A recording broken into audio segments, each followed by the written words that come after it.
উজনি অসমৰ শেহতীয়া বান পৰিস্থিতিৰ লগতে প্ৰাৰম্ভিক ক্ষয়ক্ষতিৰ বুজ ল'বলৈ অহা কেন্দ্ৰীয় আন্তঃমন্ত্ৰালয় দলে চৰাইদেউ শিৱসাগৰ জিলাৰ বান ক্ষতিগ্ৰস্ত অঞ্চল পৰিদৰ্শন কৰাৰ লগতে যোৰহাট আৰু গোলাঘাট জিলা বান ক্ষতিগ্ৰস্ত অঞ্চল ভ্ৰমণ কৰিব।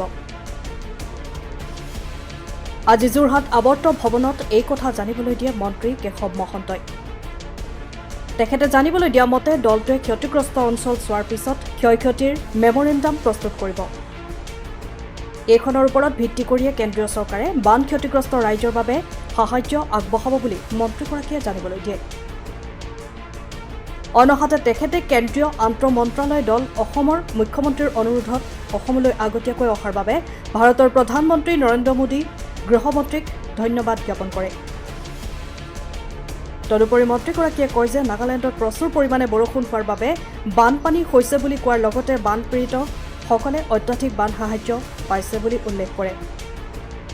ইয়াৰ পিছত মন্ত্ৰীগৰাকীয়ে যোৰহাটৰ শোলমৰাৰ ভোগদৈ চিঙা অংশৰ মেৰামতিৰ বুজ লোৱাৰ লগতে বান পৰিস্থিতিৰ বুজ লয়। ঠিক অলপ আগত ৰাতিপুৱা 8:30 বজাৰ পৰা এতিয়া 9:30 বজালৈ এঘণ্টা জুৰি আমাৰ কেন্দ্ৰীয় চৰকাৰে পঠোৱা আন্তঃ মন্ত্ৰালয়ৰ এটা এছেছমেণ্ট টীম, এই টীমটোৰ নেতৃত্ব লৈছে গৃহ মন্ত্ৰালয়ৰ যুটীয়া সচিবে আৰু তেখেতসকলে পৰহি চৰাইদেউ চাইছে, যোৱাকালি শিৱসাগৰ জিলা চাইছে, আজি তেখেতসকলে যোৰহাট আৰু গোলাঘাট জিলাৰ ক্ষতিগ্ৰস্ত অঞ্চলসমূহ ভ্ৰমণ কৰিব।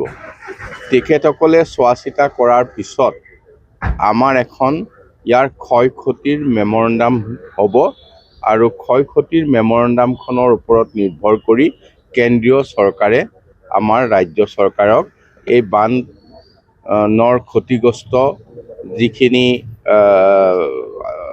হৈছে এইখিনিৰ ক্ষেত্ৰত তেখেতসকলে সাহায্য আগবঢ়াব।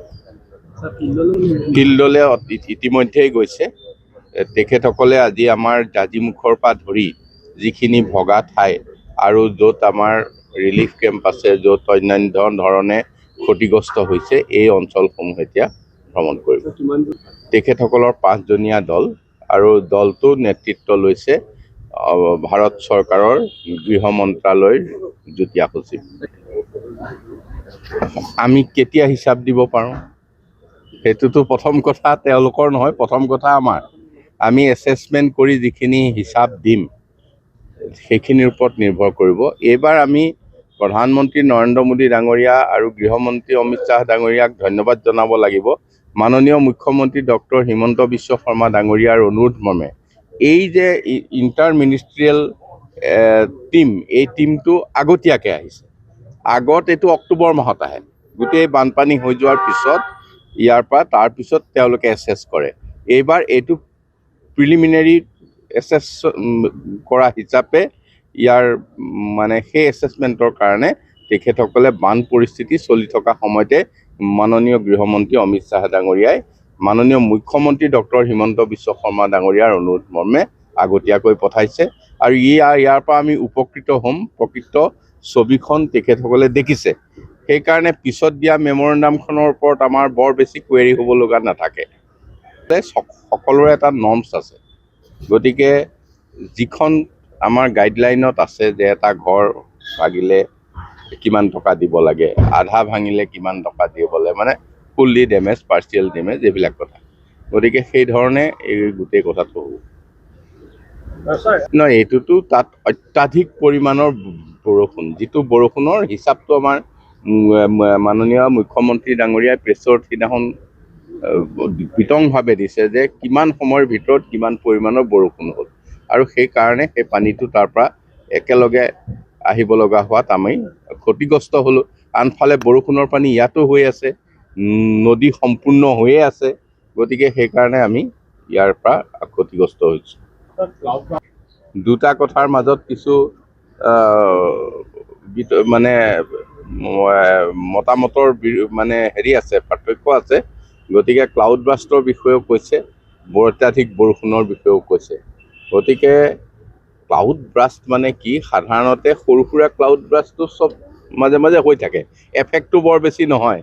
ক্লাউড ব্ৰাষ্ট মই নাই হোৱা বুলি ক'ব নোৱাৰোঁ, কিন্তু খুব ডাঙৰ ক্লাউড ব্ৰাষ্ট হ'লে আমি তাৰ এফেক্টটো বেছিকৈ পাওঁ। বিহু কেনেকৈ ডাৱৰ বিস্ফোৰণৰ লগত সংযোগ হ'ব সাধাৰণ আমি বৈজ্ঞানিকে কি কয় নাজানো, কিন্তু সাধাৰণ মানুহেতো আমি এইটো ভালকৈ জানো। ওপৰত মানে ৰিলিফ পৰ্যাপ্ত পৰিমাণে পাইছে। আপুনি এইটো বিষয়টো উলিয়ালে ভাল পালোঁ।